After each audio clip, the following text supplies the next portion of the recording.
Good morning mga kajeros. Ayan, bali ngayon lang ako nag video pala.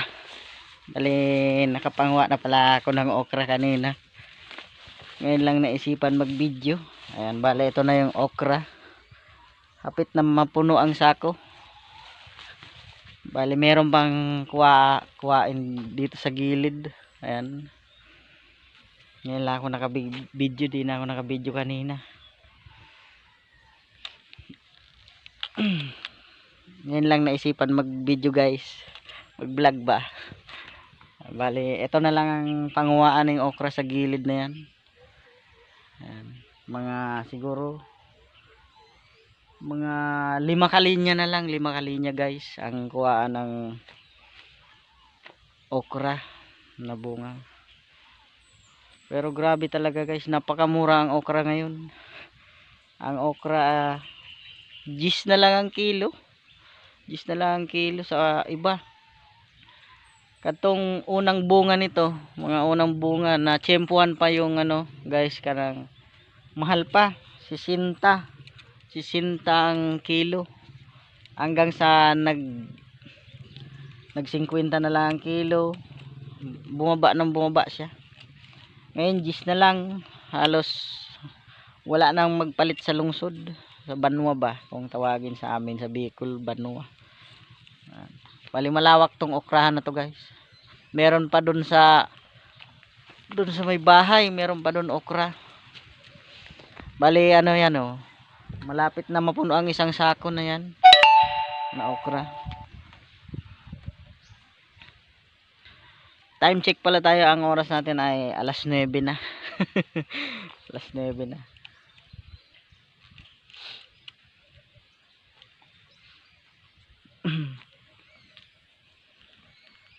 Grabing pagbarato sa okra. Ayan guys, mag-video, mag-ano lang ako, manguha lang ako ng okra dito. Ayan. So ayan guys, bali ano na tayo ng okra, manguha na tayo ng okra.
So balik guys, tapos na tayo magkuha ng mga okra.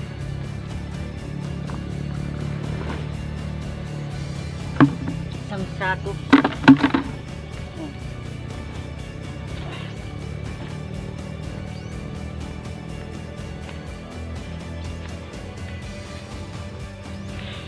Ito guys ang na-harvest natin na okra, isang sako.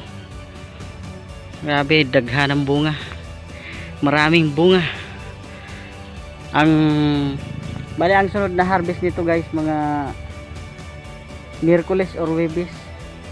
Kasi madali lang siyang lumaki ang bunga niya.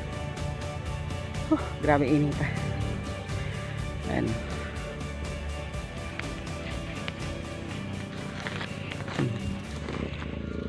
Bali pamilian pa naman to guys ng mga reject. Bawasan pa naman. So andito na lang ang aking video guys. Maraming salamat sa panonood.